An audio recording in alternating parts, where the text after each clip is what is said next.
영광의 새날을 맞이하리. 이전의 괴로움 날 애워싸도 고난의 길을 걷는다 해도 주님께 모두 맡긴 우리 영혼 끝내 승리의 날을 맞으리. 선한 능력으로 일어서리. 주만 의지하리. 믿음으로 우리 고대 안에 주 오실 그날 영광의 새날을 맞이하리. 주님이 다시 고난의 승자는 우리도 감사하며 받으리. 주님의 남은 고난 채워가며 예수와 복음 위에 살리라. 선한 능력으로 일어서리. 주만 의지하리. 믿음으로 우리 고대 안에 주 오실 그날 승리의 새날을 맞이하리. 아멘.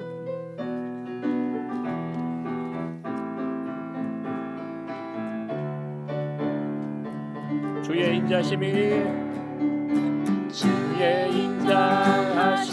생명보다 나음으로 내 입술은 주를 찬양. 주의 인자하심이 생명보다 나음으로 내 입술은 주 찬양. 주의 인자하심이 생명보다 나음으로 내 입술은 주를 찬양. 주의 인자하심이 생명보다 나음으로 내 입술은 주 찬양. 이러므로 내 평생에 주를 송축하며 주의 이름으로 인하여 내 손을 들리라. 주의 인자하심이 생명보다 나음으로 내 입술은 주를 찬양. 주의 인자하심이 생명보다 나음으로 내 입술은 주 찬양.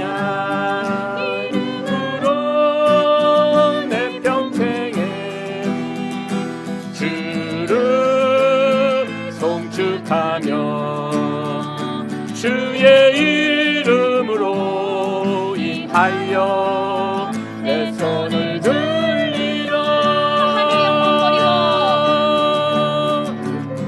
하늘 영광 버리고 이 땅 위에 십자가를 지시고 죄사했네. 무덤에서 일어나 하늘로 올리셨네. 주의 이름 높이리. 주의 이름 높이며 주의 이름 높이며 주를 찬양하나이다. 주를 찬양하나이다. 나를 구하려 오신 주를 기뻐하나이다. 하늘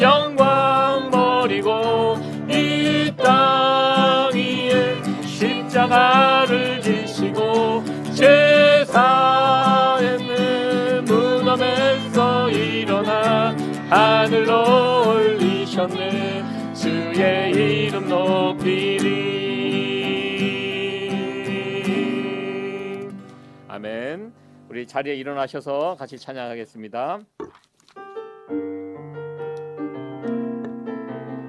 아바아버지 아바아버지 아바아버지 아바아버지 나를 안으시고 바라보시는 아바아버지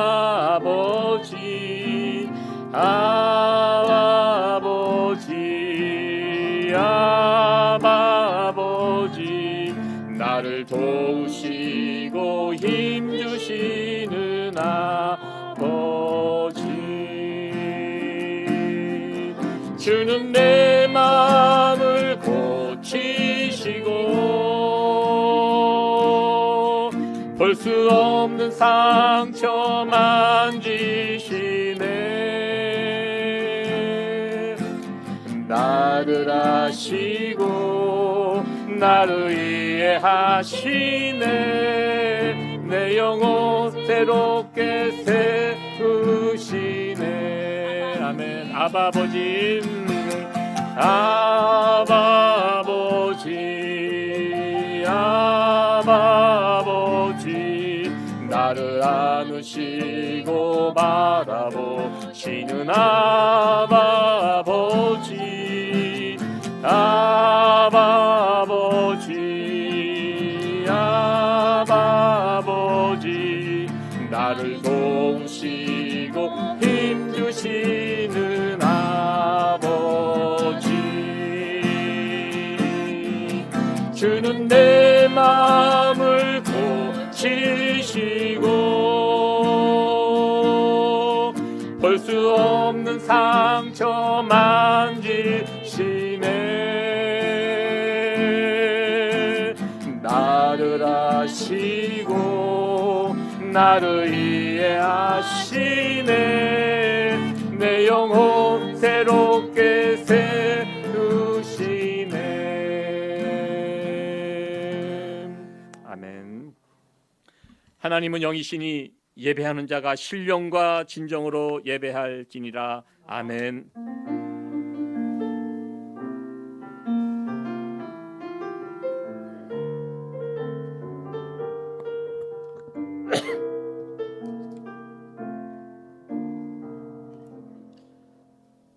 하나님이여 주는 나의 하나님이시라. 내가 간절히 주를 찾되 물이 없어 마르고 곰핍한 땅에서 내 영혼이 주를 갈망하여 내 육체가 주를 앙모하나이다. 내가 주의 권능과 영광을 보려 하였으와 이와 같이 성소에서 주를 바라보았나이다. 주의 인자가 생명보다 나음으로 내 입술이 주를 찬양할 것이라. 아멘. 영원토록 우리의 예배를 받으시게 합당하신 살아계신 하나님 아버지 감사합니다.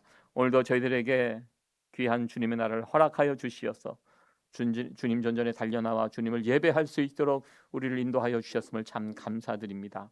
하나님 아버지 이 시간 신령과 진정으로 하나님께 나아가는 시간 되게 하여 주시고 하나님을 이 예배를 통하여 만나는 저희들 되게 하여 주시고 하나님의 음성을 듣고 다시 한번 하나님으로 인하여 우리의 텅 빈 심령이 채워지는 복된 이 시간 되게 하여 주옵소서. 이 시간 한 주간의 우리의 삶을 돌아보시며 하나님 앞에 회개의 기도를 올려드립니다. 살아계신 하나님 아버지, 오늘도 주님의 은혜를 구하며 나아갑니다. 하나님 우리를 불쌍히 여겨 주옵소서.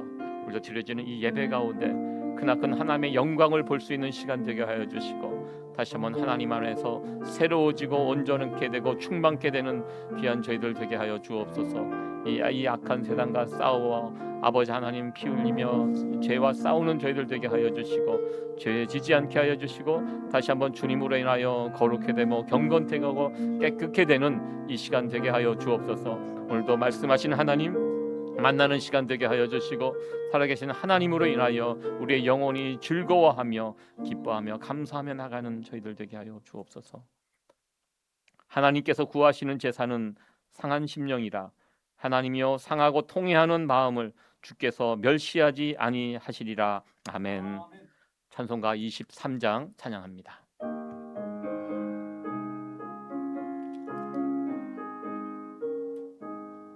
만입이 내게 있으면 그 입 닫아지고 내 구주 주시는 종을 늘 찬송하겠네.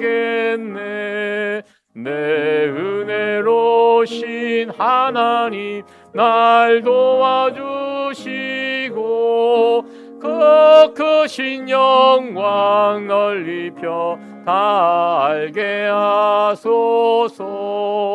내 주의 귀한 이름이 날 위로하시고 이기의 음악 같으니 참 희락되도다. 내 죄의 권세 깨뜨려 그 결박 푸시고 이 주한 마음을 비로소 고정케 하셨네.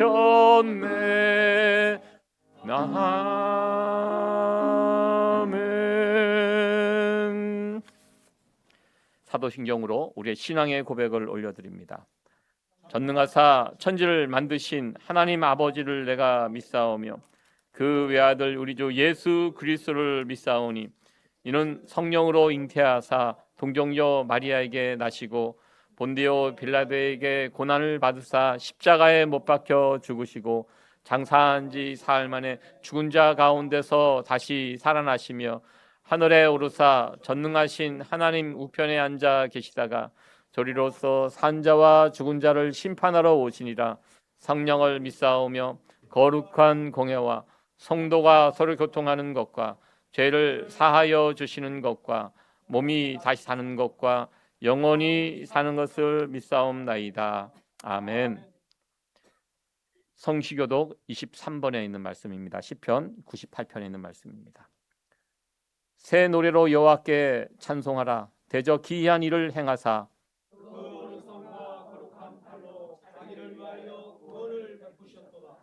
여호와께서 그 구원을 알게 하시며 저가 이스라엘 집에 행하신 인자와 성실을 기억하셨으므로 온 땅이여 여호와께 즐거이 소리할지어다. 수금으로 여호와를 찬양하라. 나팔과 호각으로 왕 여호와 앞에 즐거이 소리할지어다.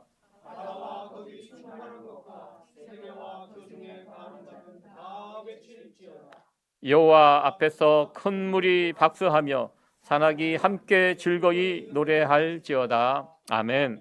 네, 다 자리에 앉아주시기 바랍니다. 457장 주의 곁에 있을 때 찬양합니다.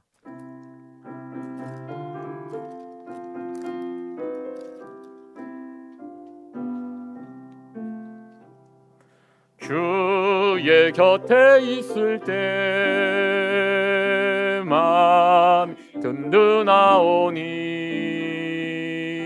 주여 나를 생전에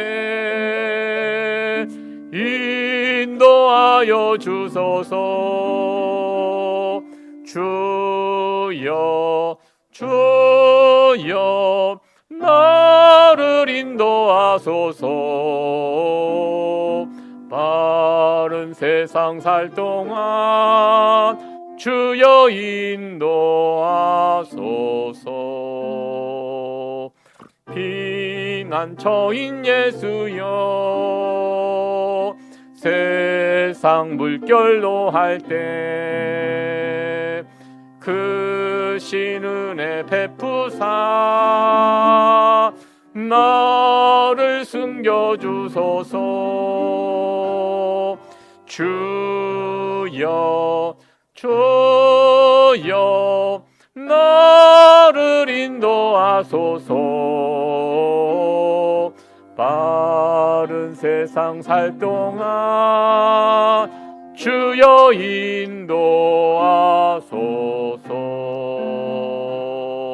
세상 풍파 지난 후 명랑한 그 나라와 눈물 없는 곳으로 들어가게 하소서. 주여 주여 나를 인도하소서. 빠른 세상 살 동안 주여 인도하소서.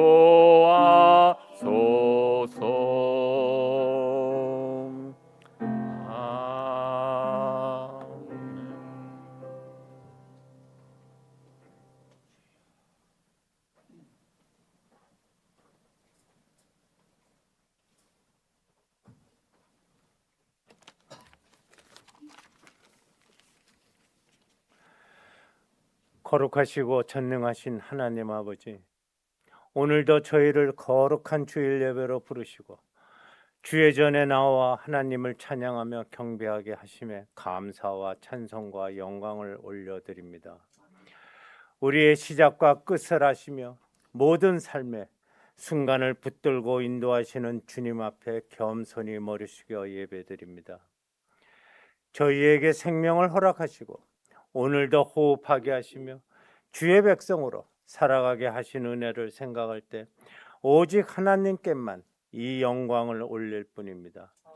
주님, 우리의 영혼이 성령의 충만한 가운데 깨어나게 하시고 세상의 염려와 근심, 분주함과 무거운 짐들을 내려놓고 오직 주님만 바라보게 하여 주시옵소서. 우리의 생각과 믿음을 붙들어 주셔서 이 예배 가운데 하나님만 높임을 받으시고 우리의 심령이 하늘의 은혜로 새롭게 되게 하여 주시옵소서. 주일의 예배에만 머무는 믿음이 아니라 삶의 자리마다 하나님을 드러내는 거룩한 성도가 되게 하시고 가정과 일터와 세상 속에서 빛과 소금의 사명을 감당하게 하여 주시옵소서. 주님, 지난 한 주간의 삶을 돌아볼 때 주님의 뜻보다 내 생각을 앞세우고 감사하기보다는 불평했던 연약함을 고백하고 마음으로 짓는 죄와 입술의 허물과 행동으로 범한 모든 잘못들을 용서하여 주시옵소서. 예수 그리스도의 보혈로 저희를 깨끗하게 씻어 주시고 성령의 능력으로 새롭게 변화시켜 주시옵소서. 주님, 메마른 심령 위에 은혜의 담비를 내려 주셔서 굳어진 마음이 부드러워지게 하시고 잃어버렸던 첫사랑과 기도의 열정이 회복되게 하여 주시옵소서. 십자가의 은혜를 날마다 깊이 묵상하게 하시고 세상의 유혹보다 하나님 나라를 더 사모하며 살아가는 저희들이 되게 하여 주시옵소서. 특별히 주의 말씀을 전하시는 목사님을 위해 기도드립니다. 목사님께 영육간의 강건함을 허락하시고 기도와 말씀 가운데 늘 성령으로 충만하게 하여 주시옵소서. 선포되는 말씀마다 생명과 능력이 나타나게 하시고 듣는 심령마다 회개와 변화와 회복의 역사가 일어나게 하여 주시옵소서.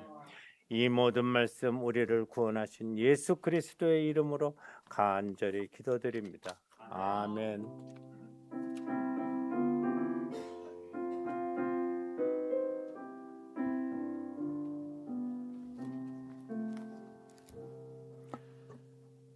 아멘. 네, 감사합니다. 오늘 우리에게 주시는 하나님의 말씀 봉독해 올립니다. 에베소서 2장 14절에서 18절까지 있는 말씀입니다. 신약성경 에베소서 2장 14절에서 18절까지 있는 말씀 제가 봉독해 올립니다. 그는 우리의 화평이신지라 둘로 하나를 만드사 중간에 막힌 담을 허시고 원수된 것 의문에 속한 계명의 율법을 자기 육체로 폐하셨으니 이는 이 둘로 자기 안에서 한 세 사람을 지어 화평하게 하시고 또 십자가로 이 둘을 한 몸으로 하나님과 화목하게 하려 하심이라. 원수된 것을 십자가로 소멸하시고 또 오셔서 먼데 있는 너희에게 평안을 전하고 가까운 데 있는 자들에게 평안을 전하였으니 이는 저로 말미암아 우리 둘이 한 성령 안에서 아버지께 나아감을 얻게 하려 하심이라. 아멘. 우리 세이비어 찬양대에 찬양이 있겠습니다.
아멘. 감사합니다. 네, 오늘 함께 할 메시지와 저렇게 상통하는 그런 내용이어서 너무 감사드립니다.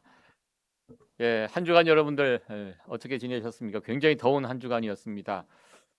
우리 앞뒤 자유에 있는 분들 바라보시면서 한 주간 수고 많으셨습니다. 인사 나누겠습니다. 수고 많으셨습니다. 네, 반갑습니다. 예, 월드컵 시즌입니다. 지난주 목요일 날 한국 팀이 그 쉽지 않은 첫 경기를 이렇게 승리를 거두었습니다. 정말 큰 승리입니다. 그래서 너무 기뻤습니다. 그래서 목요일 날 밤에 잠이 안 와갖고 저도 그 보고 막 1시, 2시까지 막 이렇게 흥분된 마음으로 이렇게 지냈었고요. 여러분들 어제 뉴욕이 우승했죠? 알고 계십니까? 예, 뉴욕 닉스가 세상에 날마다 늘 졌던 그 팀이 예, 이겼습니다. 그래서 그 이기는 과정도 보면 모든 경기가 어떤 때는 29점 차를 뒤집고 예, 어제도 보니까 시작할 때 보니까 막 지고 있어서 안 봤는데 설교 준비 다 마치고 딱 보니까 4쿼터 마지막에 보니까 굉장하더라고요. 그래서 정말 저도 이제 뉴욕 사람이 다 된 것 같습니다. 너무 기뻤습니다. 야, 뉴욕 닉스가 이기다니, 우승을 하다니. 기록을 찾아보니까 53년 만에 우승을 한 겁니다. 1973년도 뭐 기억도 안 나는 그때 하고 뉴욕이라는 도시가 돈이 많잖아요. 그래서 선수들 돈 주고 사와갖고 그동안 엄청 투자를 했는데 매번 지고 올해 또 뉴욕 매치 계속 지고 있죠. 예, 그 비싼 선수들 데리고 와서 또 지고 있습니다. 그러니까 또 저는 매치 팬이거든요.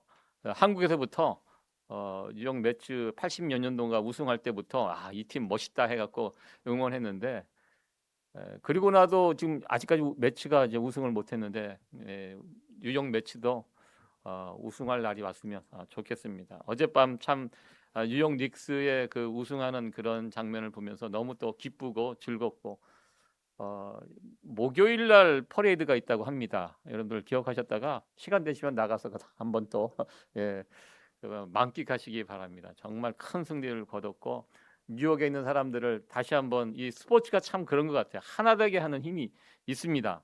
그래서 내가 뉴욕 시민이라는 거 너무 좀 뿌듯하고 기쁘고 뭐 그런 저녁이었습니다. 예, 제가 미국에 처음 도착해서 살게 된 곳은 버지니아 시골이었습니다. 시골 마을이었는데 지금 생각해 보면 미국은 시골이 정말 미국 같아요.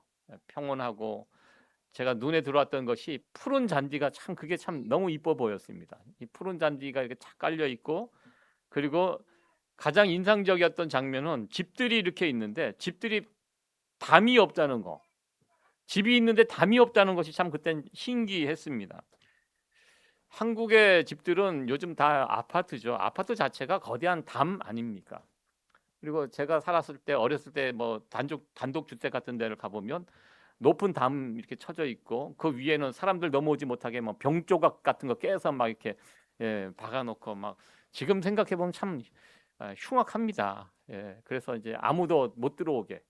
그래도 그것도 넘어가서 뭐 집 털고 막 그런. 그래서 다 이렇게 담을 쌓아놓고 살던 곳에서 살다가 담이 없는 곳에 이렇게 와서 이렇게 살다 보니까 미국 생활이 참 신기하고 그리고 또 한편으로는 이게 미국의 참 이게 풍요로움이구나 이런 것을 제가 느낄 수가 있었습니다. 제가 이렇게 말씀을 시작하면서 담 이야기를 하는 것은 오늘 본문에 나오는 내용 때문입니다. 오늘 14절에 보면 그는 우리의 화평이신지라 둘로 하나를 만드사 중간에 막힌 담을 허시고 이렇게 말씀하고 있습니다. 우리 예수님께서 이 땅에 오셔서 하셨던 일, 담을 허무는 일을 하셨습니다. 담을 허물어 둘이 하나가 되게 하는 일, 이것이 우리 주님께서 하신 일입니다. 하나님께서 예수님을 이 땅에 보내신 이유가 있습니다. 예수님 왜 보내셨어요? 첫 번째 이유가 있습니다.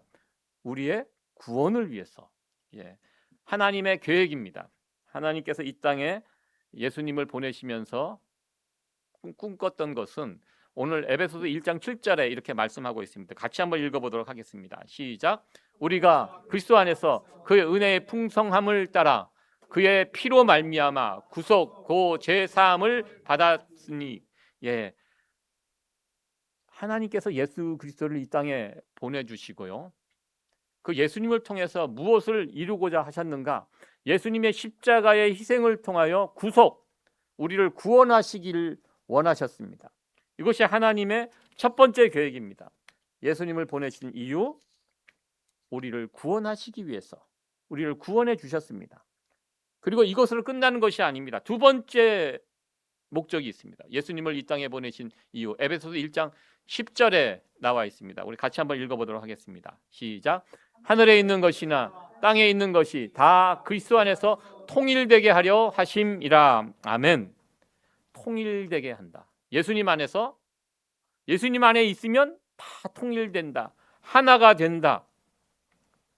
이것이 하나님께서 예수님을 이 땅에 보내주신 목적입니다. 이 두 가지입니다. 기억하십시오. 예수님을 통해서 이루고자 했던 것, 구원. 그리고 두 번째, 하나됨입니다. 우리는 구원에 대해서 참 많은 이야기를 합니다. 중요합니다. 평생 찬양합니다. 그러나 이 두 번째 중요한 주제, 하나됨에 대해서는 구원만큼 그렇게 중요하게 생각하지 않는 것 같습니다. 오늘 이 부분에 관해서 함께 생각을 해보려고 합니다. 이 에베소서는요, 바울이 로마 감옥에 갇혀 이제 순교를 얼마 늦지 않고 에베소 교회에 보낸 편지 형식의 성경입니다. 사도 바울은 자신의 사역을 돌아보면서 한 30년 정도 사역을 했습니다. 자신이 깨닫게 된 것이 있습니다. 하나님께서 바울을 어느 곳에 사용하셨습니까? 바울은 이방인의 사도입니다. 유대인의 사도가 아니었습니다. 어떻게 하다 보니까 이방인들을 구원하기 위하여 하나님이 보내주신 사역자입니다. 30년 평생 했습니다. 그러면서 30년 동안 사역을 하고 지금 감옥에 갇혀서 본인이 생각해도 이제 얼마 남지 않았다. 그러면서 자신의 사역 돌아보는 것입니다. 돌아보면서 깨닫게 된 것이 있습니다. 하나님께서 왜 나를, 예수님을 이 땅에 보내주신 이유가 구원과 하나됨, 이걸 위해서 보내주셨어요. 그러고 보니까 사도 바울이 사역을 했던 것도 바로 이것을 위해서 사역을 한 거예요. 이방인들의 구원을 위해서 사도 바울은 사역했습니다. 그리고 또 하나 깨닫게 된 것이, 사도 바울은 이방인의 사도가 되어서 열심히 사역했는데요. 이 사역을 통해서 이루어진 것이 무엇이냐면 이방인과 유대인들 간에 하나가 되는, 자신의 사역을 돌아보니까 바로 이 사역을 사도 바울이 했던 것입니다. 그러면서 오늘 본문의 말씀처럼 이 비밀을 깨닫게 된 것입니다. 아, 하나님께서 나를 이방인의 사도로 보내주신 것은 저들을 구원할 뿐만 아니라 이방인과 유대인들을 하나 되게 하는 것, 이것을 위해서 내가 사역을 했구나. 사역을 30년 동안 한 다음에 에베소 이 편지를 보내면서 로마에 있는 감옥에 갇혀 이것을 사도 바울이 깨닫게 되면서 오늘 본문에 이 말씀을 기록을 하는 것입니다. 우리 예수님께서 이 땅에 오셔서 하셨던 그 사역의 내용이 바로 담을, 사람들 사이에 세워져 있는 담을 허무는 일이었습니다. 하나님과 사람들 사이에 막혀 있는 담을 허물어 들이셨고요. 더 나아가 사람과 사람 사이에 세워져 있는 담을 허물어 들이셨습니다. 그 담을 허물기 위해서 자신의 몸을 십자가 위에 들이셨습니다. 그래서 이 십자가에 들일 때 죄의 문제가 해결이 되면서 하나님과 우리 사이에 막힌 담이 허물어졌습니다. 죄라는 것이 무엇입니까? 죄는요, 분리를 가져옵니다. 하나님과 우리의 분리를 가져옵니다. 그러니까 하나님과 우리 사이에 담이 생기는 것입니다. 죄는 담을 쌓게 합니다. 그러나 예수님께서 십자가의 사역을 통해서 죄의 문제를 해결해 주시고 하나님과 우리 사이에 막혀 있는 담 없애 주셨습니다. 하나님과 우리 사이에 평화가 이루어집니다. 그리고 하나님과 우리 사이에 이루어진 이 평화는 사람과 사람 사이에 세워진 담이 허물어지도록, 그 담도 무너지게 되었습니다. 그동안 이 세상에 깔려있는 담들이 얼마나 많이 있습니까? 남자와 여자에 세워져 있는 담, 가진 자, 못 가진 자, 그 사이에 세워져 있는 담, 또 피부색의 담, 이 땅에 수많은 담들이 세워져 있지만 이 담들은 예수님 안에서 다 허물어질 수 있는 담들이라는 것입니다. 예수님은 둘을 하나로 만드시는 분이십니다. 오늘 본문에 나오는 이 둘은 유대인과 이방인으로 이렇게 표현이 되어 있습니다. 유대인과 이방인의 담, 이건 이 세상에서 보여줄 수 있는 가장 극한의 담입니다. 가장 먼 담입니다. 여러분들, 우리는 같은 동양인들끼리 이렇게 지내다 보면 미국 사람들이 저 사람이 한국 사람인지 일본 사람인지 중국 사람인지 잘 구분하지 못합니다. 그래서 우리 보고 중국 사람이라고 이렇게 물어보면 막 화를 내죠, 여러분들. 예, 내가 어디를 봐서 중국 사람이냐, 나 한국 사람인데. 예, 그래서 내가 중국스러운가 내가? 그러면서 좀 이렇게 좀 불쾌하고 막 그렇습니다. 근데 우리 같은 동양인끼리는 알아요.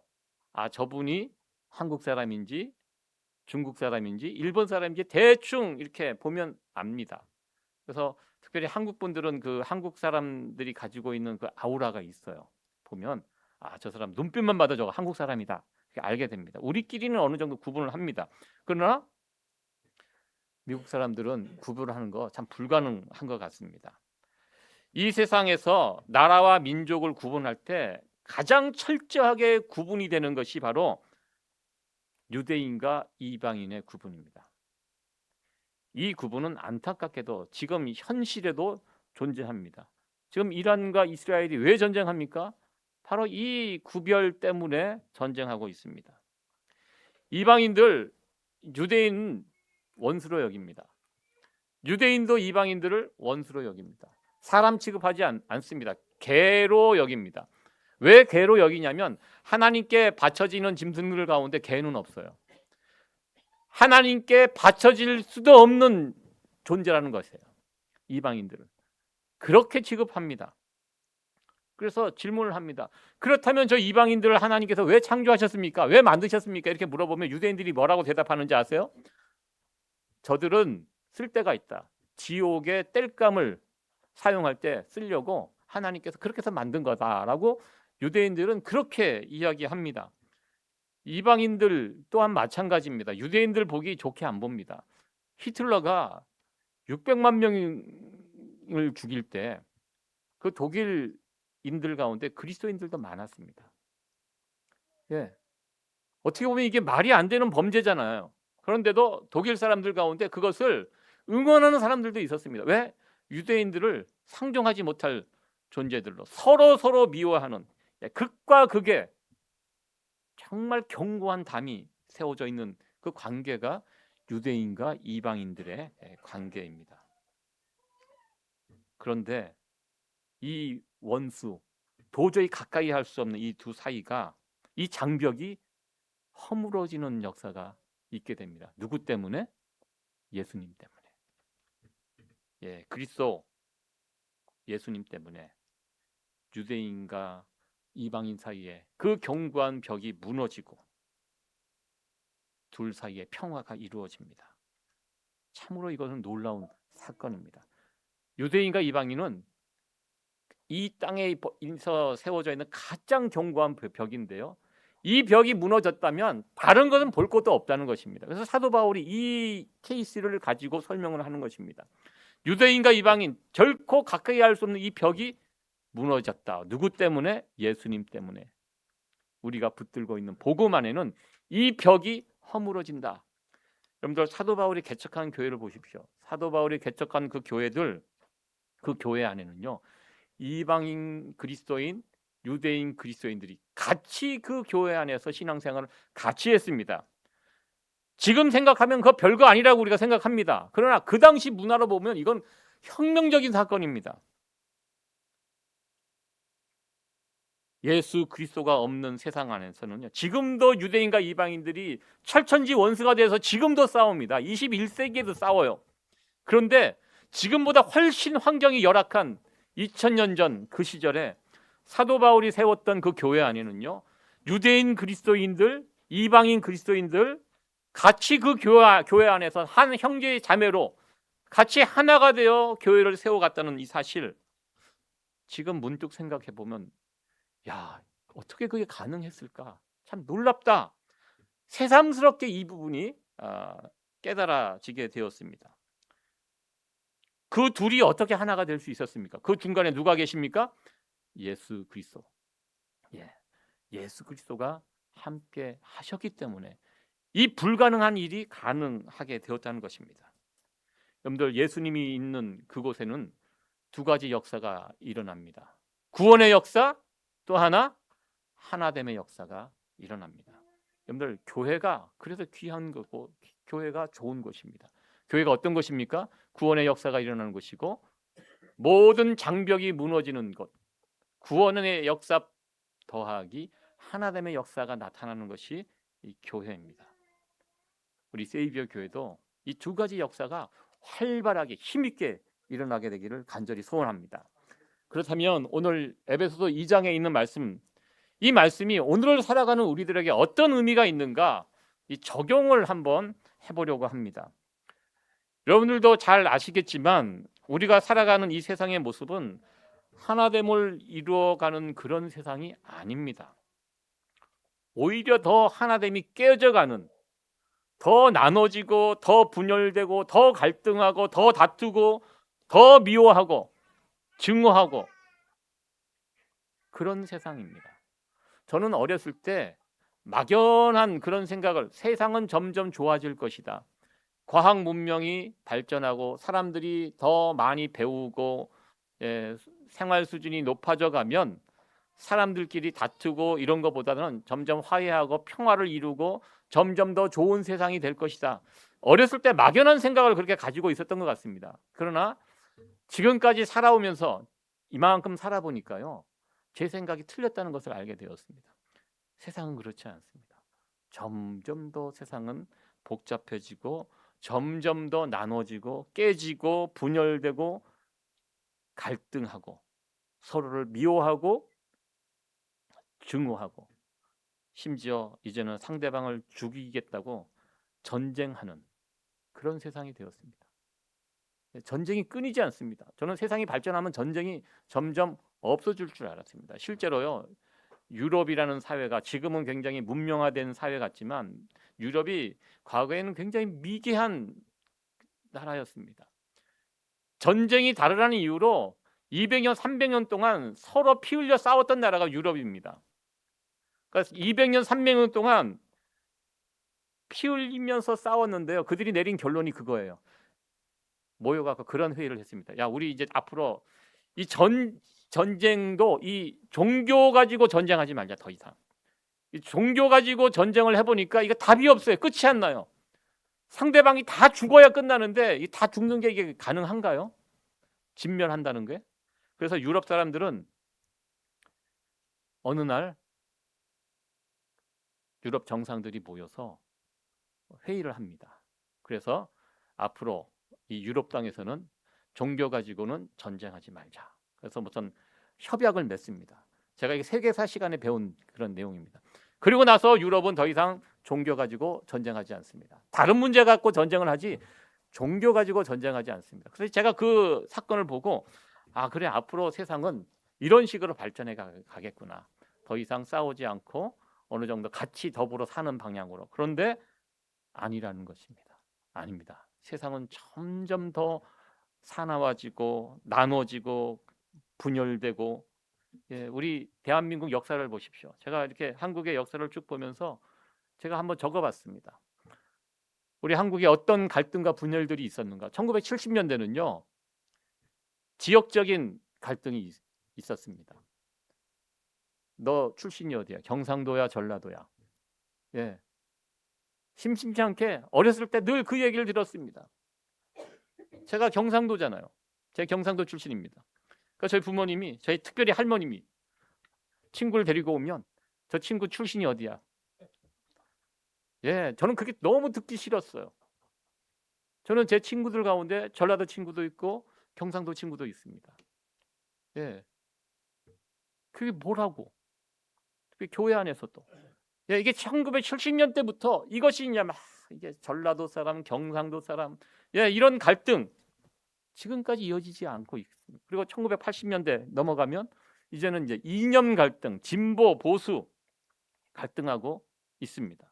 그게 80년대입니다. 그리고 1990년대가 넘어가면서 이제 계층 갈등, 잘 사는 사람, 못 사는 사람, 강남이냐, 강북이냐, 이거 가지고 또 갈등하고 분열되고 다툽니다.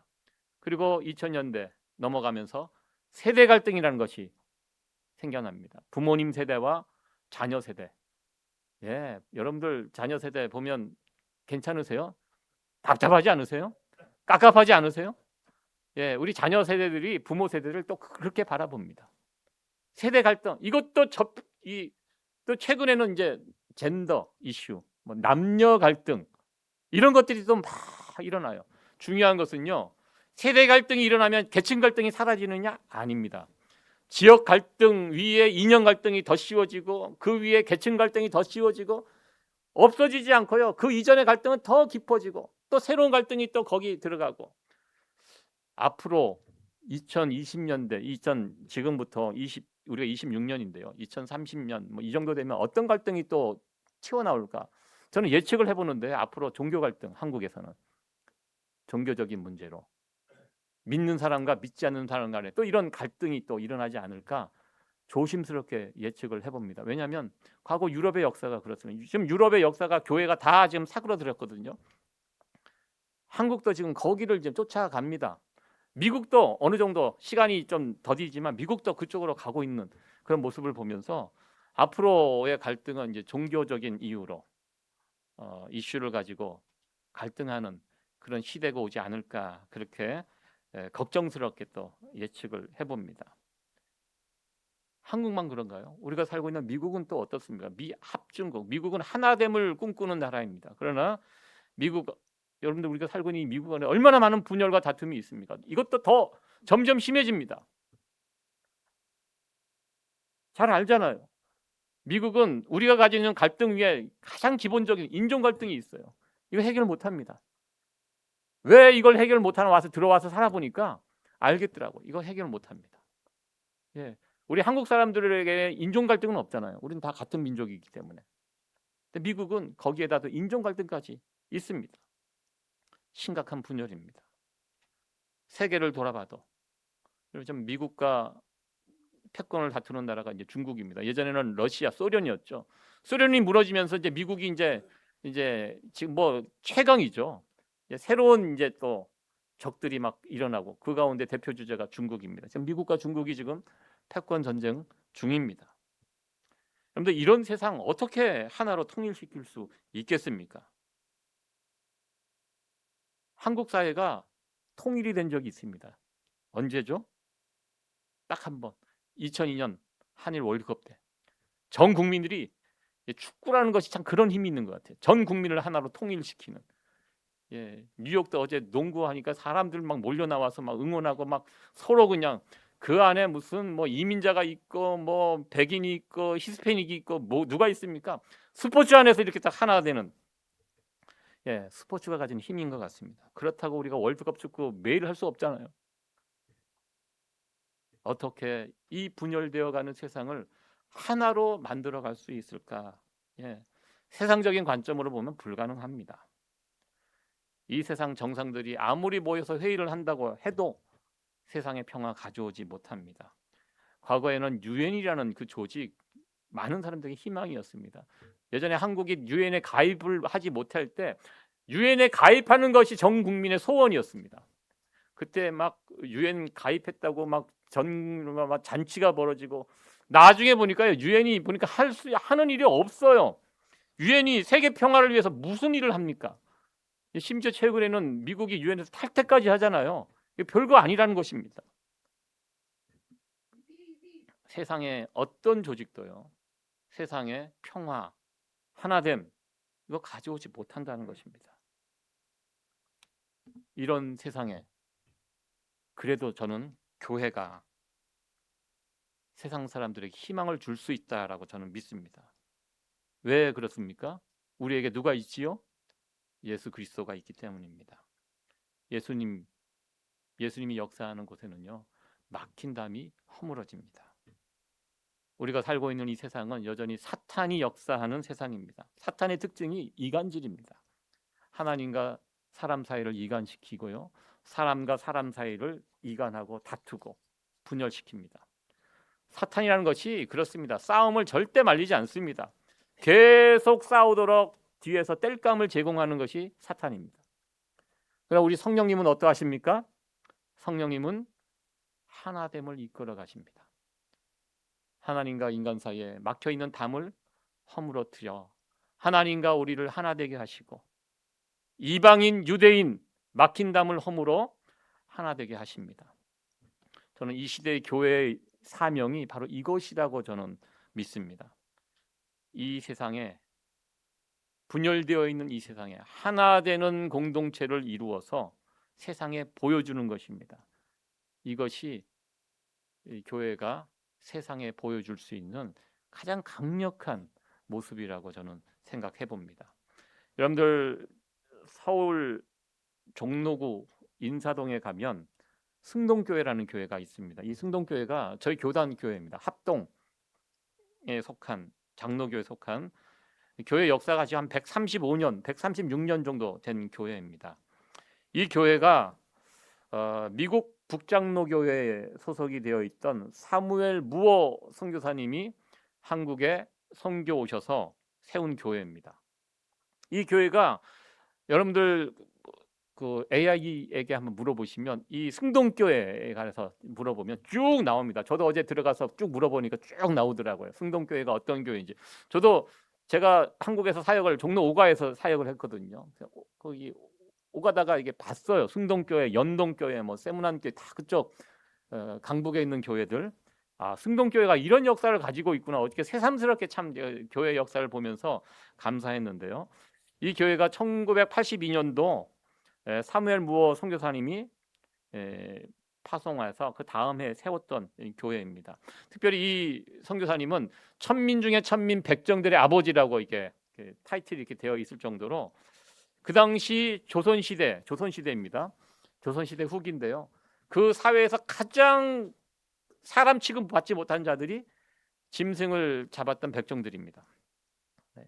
와서 보니까 이 백정들이 너무 불쌍하게 사는 거예요. 그래서 이 선교사님은 내가 이들에게 복음을 전하고 이들을 구원하는 그 일들을 하겠다 해갖고 교회를 세우고 이런 사람들을 주로 이제 섬기고 그렇게 했습니다. 헌신했습니다. 그때 이 교회를 세웠을 때 그 이름이 없죠. 백정이기 때문에 이름이 없어요. 박씨라는 분이 한 분 계셨는데 이분이 장티푸스에 걸려서 거의 죽어가게 되었습니다. 그때 이 사무엘 무어 선교사님이 선교사라는 직업으로 오지 않고요 의사로 왔습니다. 그래서 왕의 주치의 자격으로 왔습니다. 그 당시는 선교를 할 수 없는 상황이에요. 조선시대 후기 예수 믿고 그러면 순교하는 그런 시기거든요. 그래서 왕의 의사의 자격으로 와서 왕의 주치의인데요. 백정 출신의 박씨가 장티푸스로 죽어가는 것을 이분이 불쌍히 여겨서 극진히 치료해서 이 사람을 낫게 해주었습니다. 그러니까 이 소문이 나자 주변에 있는 백정들이 이 교회를 찾아오는 것입니다. 야, 사람 취급하지 못 받는 우리들을 왕의 주치의가 왕을 고치러 온 사람이 우리 같은 이 천민들을 케어해서 낫게 해줬다. 이것이 금방 소문이 나니까요. 주변에 있는 백정들, 사회 천민들이 막 교회에 몰려듭니다. 그럴 때 이 교회 안에는 양반 크리스찬들이 있었어요. 양반 크리스찬들과 백정과 같이 예배를 드리니까 양반 그리스도인들이 불편하죠. 이게 하루아침에 안 바뀝니다. 그래서 저 사람들 내보내라. 선교사님들에게 막 요청을 하죠. 같이 어떻게 같은 공간에 너무 불편해서 우리 같이 예배 못 드리겠다. 그럴 때 선교사님이 하나님 안에서는 위아래가 없습니다. 우리는 다 같은 형제 자매입니다. 답답한 소리를 하고 하니까 우리 양반 기독교인들이 교회를 다 떠납니다. 우리끼리 모여서 예배를 드리겠다고 나가서 그 옆에다가 교회를 개척하고 교회를 다시 출발하고 근데 그 교회는 몇 년 안 돼서 문을 닫습니다. 잘 될 턱이 없죠. 그래서 그 상황 가운데 양반들이 떠나고 백정들이 모여 있다는 이야기가 이제 전국에 퍼지게 됩니다. 그 전국에 소문이 나면서 이 교회에 그런 사람들이 막 몰려들어요.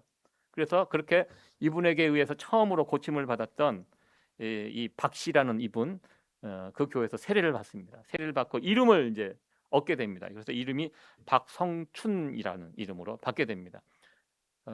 그 구글에 찾아보시면 다 나옵니다. 내용이. 그래서 이분이 세례를 받고 이름을 받고 그리고 그 교회 승동교회 1호 장로님이 되십니다. 그리고 그 박성춘 장로님의 아들이 박서양이라는 그 분인데요. 그분이 최초의 서양 의사가 됩니다. 제중원 의학교라고 하는데 지금 연세 세브란스 병원, 그 병원의 교수가 됩니다. 이것이 승동교회의 역사입니다.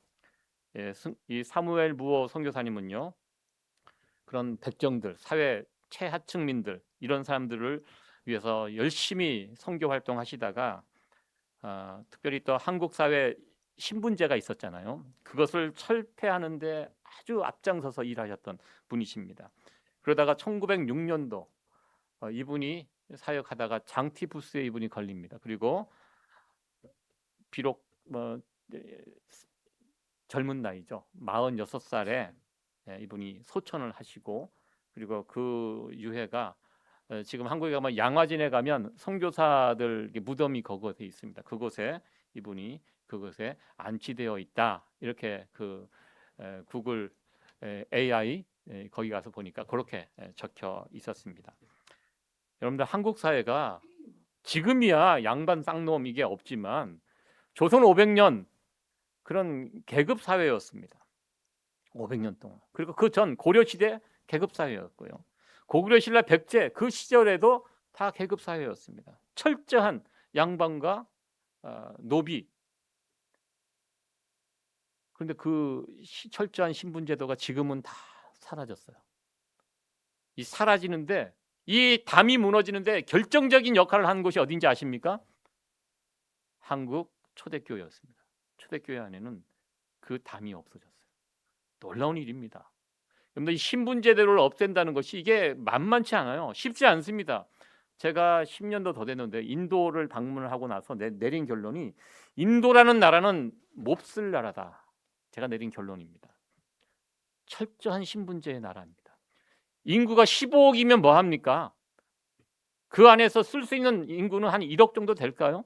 나머지는 사람 취급 못 받아요. 제가 인도를 보고 참 충격적인 장면이, 인도에 가면요 엄청난 부자들이 많아요. 집을 정말 으리으리하게 지어놔요. 왕궁 같은 집이 있어요. 근데 그 집 바로 밑에 천민들이 사는 굴 같은 데가 막 이렇게 넉마로 해갖고 막 간신히 비만 비치, 거기에 이렇게 있는데, 아침에 제가 새벽 시간에 그 앞을 지나가는데 그 움막에서 피부가 까무잡잡한 여자아이가 이렇게 나오더라고요. 아침 추워요. 추우니까 일어났겠죠. 움막으로 밖으로 딱 나오는데 바짝 마른 애가, 머리는 막 이렇게 산발이 되고 엉클어진, 잘 돼야 한 10살 조금 넘은 여자아이입니다. 그 으리으리한 부잣집 앞에 그 움막을 짓고 거기서 아이가 이렇게 나와서 추위를 피하려고 이렇게 일어나서 막 이렇게 떨고 있는 그 모습을 보면서 참 마음이 아팠습니다. 어떻게 저러고 살까? 그러니까 한국 사람들은요, 부자들은 부자들끼리 하고 가난한 사람은 가난하게 이렇게 따로 삽니다. 이 같이 보면 이게 우라통이 터져서 같이 못 보거든요. 잘 사는 사람들 보면. 한국 사람들은 그런 근성이 있어요. 그래서 열심히 일해갖고 이렇게 다시 한번 해보자, 이런 근성이 있거든요, 한국 사람들. 근데 인도 사람은 그게 없어요. 다 신의 뜻이에요.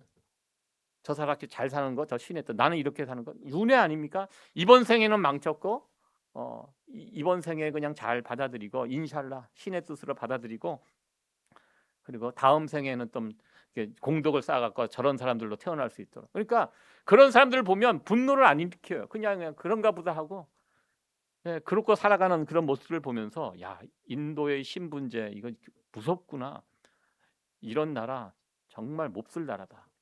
제가 보면서 아주 굉장히 충격을 받고 제가 그 모습을 보면서 왔는데요. 근데 한국도 그럴 수 있었습니다. 근데 한국도 수천 년 동안 내려온 신분제 나라였는데요. 이것이 싹 없어지게 된 거, 이 벽이 허물어지게 된 거, 저는 교회의 역할이 컸다고 생각합니다. 여러분들, 같은 교회 다니는 그 성도들 가운데 그 유명한 이야기가 있지 않습니까? 집에서 부리는 종이 교회의 장로가 되고, 집에서 그 부렸던 주인이 그 장로를 섬기고, 나중에 그 장로님을 목회자로 세우고, 그 교회의 장로가 되어서 주인이 종을 섬기면서 교회를 아름답게 세워갔던 그 이야기, 이게 전라북도 익산에 있는 금산교회 이야기입니다. 제가 언젠가 설교 시간에 말씀을 드렸습니다. 한국교회 안에는요, 한국교회 초대교회 안에 이런 아름다운 이야기들, 신분의 차이를 뛰어넘어가고 이 벽들을 무너뜨린, 그래서 하나 되어 교회를 섬겼던 아름다운 이야기들이 한국교회 초대교회 안에는 참 많은 역사들이 있습니다. 그런 걸 통해서 한국교회, 한국사회의 신분제도가 무너지는데 아주 큰 역할을 했고요. 특별히 또 한국사회 남자 여자 이 구분은 얼마나 철저했습니까? 이 구분도, 이 담도 무너뜨리는데 교회가 큰 역할을 했던 것을 우리는 보게 됩니다. 오늘날 요즘 이 교회가 좀 이상하게 흘러서 오히려 갈등과 분열을 막 일으키고 있는 그런 교회 모습도 있지만, 그러나 한국교회의 전통은 그렇지 않습니다. 사회 곳곳에 들어가서 역할을 하고요, 그런 담들을 무너뜨리고 하나 되는데 큰 역할을 했던 것이 한국교회의 모습입니다. 그래서 김구 선생님 같은 경우는 그런 이야기를 합니다. 그 당시 교회를 바라보면서 경찰서 100개를 세우는 것보다 교회 하나 세우는 것이 백성들에게 훨씬 유익하다. 이것을 독립운동가 김구 선생님이 이렇게 말할 정도로 교회가 그 사회에서 정말 선한 영향을 끼쳤던 이런 모습을 보면서 교회가 이민족의 소망이요 희망이다. 이것을 우리에게 보여주었습니다. 여러분들, 담이 없는 것이 바로 교회의 참된 모습입니다. 예수 그리스도를 믿는 우리들은 이제 하나님과 담이 없어졌고, 더 나아가 오늘 본문에 보면요, 우리가 하나님께 예배할 때 어떻게 예배하냐? 담을 없애고 하나 되어 예배하라고 말씀합니다. 이게 예배의 가장 중요한 원리입니다. 담이 있는 상태에 예배드리면 하나님 받지 않아요. 예수님도 말씀하시잖아요. 예배드리다가 형제하고 싸운 일이 생각나면 그거 먼저 가서 예배 드리지 말고 가서 그거 해결하고 와서 예배 드리라. 그래야지 하나님이 그 예배를 받는다고. 오늘 본문에도 보면요, 성령께서 하나 되게 하시고 하나님께 나아갈 수 있도록 우리를 인도하셨다. 이 하나됨 굉장히 중요한 주제입니다. 우리의 구원만큼 중요한 주제입니다. 우리 교회가, 이 땅에 세워진 교회가 이 일들을 위해서 좀 더 애썼으면 좋겠습니다. 하나님과의 평화, 그리고 사람들과의 평화, 예수님을 믿는 우리들이 누릴 수 있는 귀한 복들입니다. 이 귀한 복들을 우리가 누리면서 이 암울한 세상 속에서 교회가 희망이라는 사실을 바르게 증거하며 살아갈 수 있는 우리 성도 여러분들 되어지기를 간절히 축원드립니다. 다 자리에 일어나셔서 같이 찬양 올려드리겠습니다. 278장 찬양합니다.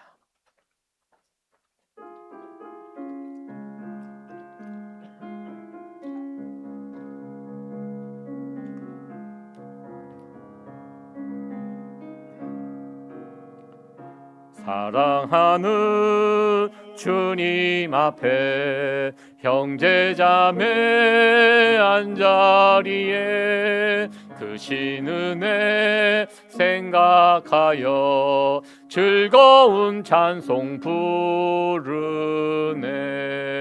내 주 예수 본을 받아 모든 사람 내 몸같이 환난 근심 위로하고 진심으로 사랑하세.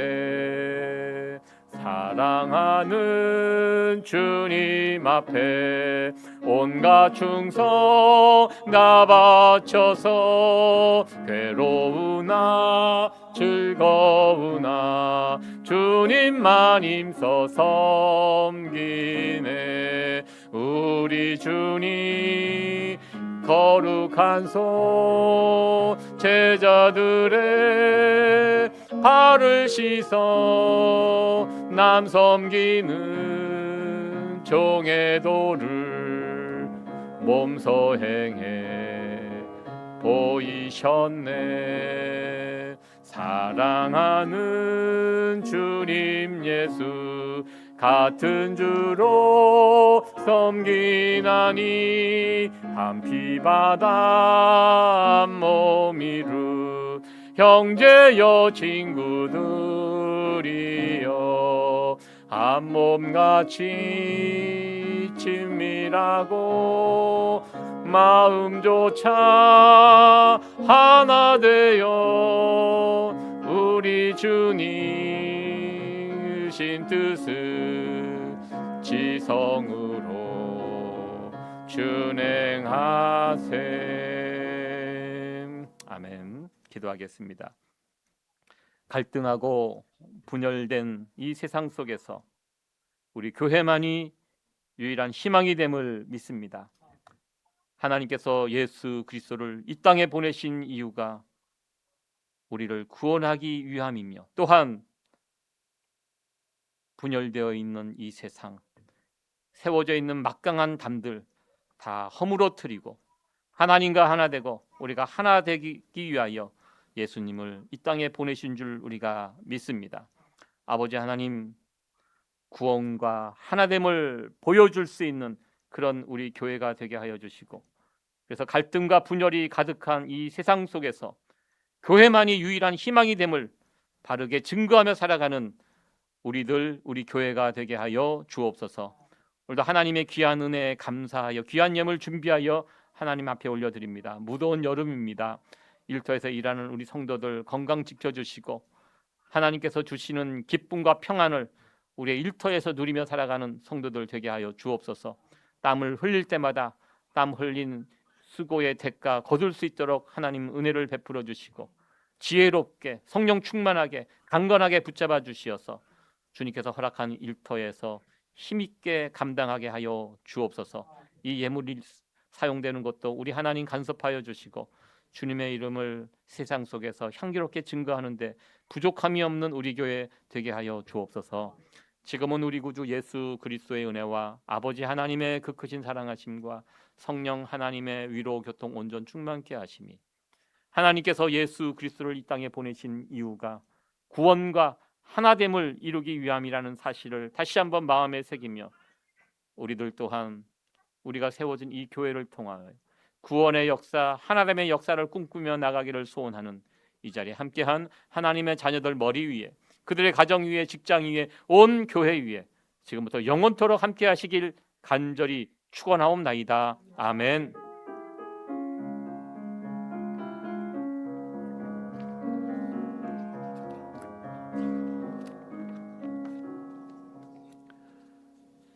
아멘. 네, 예배 마쳤습니다. 자리에 앉아 주시고요.